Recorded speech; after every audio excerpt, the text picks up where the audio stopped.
Chances are pretty good you don't have to be a teacher for long to have dealt with some type of classroom discipline.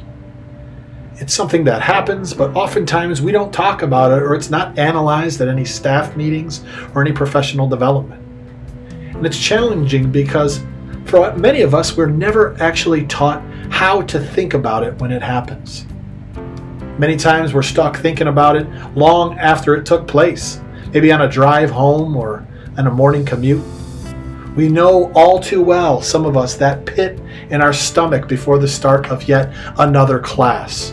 And the good news, it doesn't have to be this way. It can end today, it can end right now. And you know what? I would have never believed me years ago, but I'm telling you now, it requires simply the willingness to start to change how you think. It requires you to be aware of the thoughts that you're having.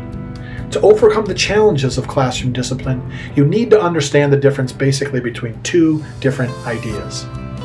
And they are this: feeling responsible for your students versus learning to respond to your students. Say it one more time. The difference between feeling responsible for the students and then learning to just simply respond to them. Let me explain. When we feel responsible for situations, we let them affect us emotionally. We think things like, they did this to spite us. They knew the rules. They must not respect us. And we start to take things personally. We get caught up stewing over the past or living in the future. It's important to remember that many of our students have a lot going on both in school and at home. They're not thinking about us like we might wish. They don't care that we want respect. They're kids, for crying out loud. They're just trying to navigate and survive their own complex, awkward, and oftentimes uncomfortable adolescent and teenage years. And chances are pretty good that when a student does act out, it has nothing to do with us. So what's the answer?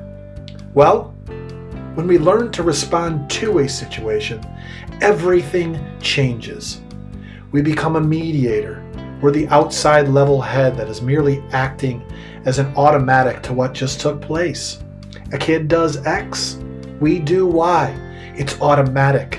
It's an involuntary reaction.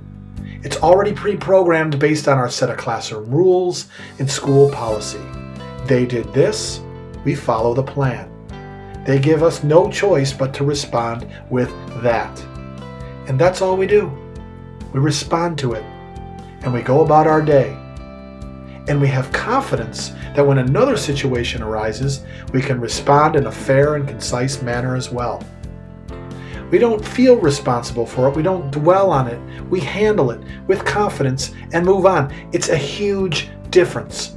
Learning to respond to situations is healthier long term for both you and the students. We react more clearly. We start to become more objective. We become mediators by responding objectively when we coach student decision making. And I'll close with this. Just think about all the students you'll see over the course of your career. If we feel responsible for all the actions and behaviors of our students, we're looking at an emotional roller coaster of our career. A lot of variables that we can't control there. We might burn out rather quickly. And yet, the moment we decide to respond to a situation, we think clearly, we become mentors, and we build our confidence, and we save ourselves years of emotional fatigue. If you like this video, please subscribe to the Educational Empowerment YouTube channel. You guys are doing great. You are a gift to this world.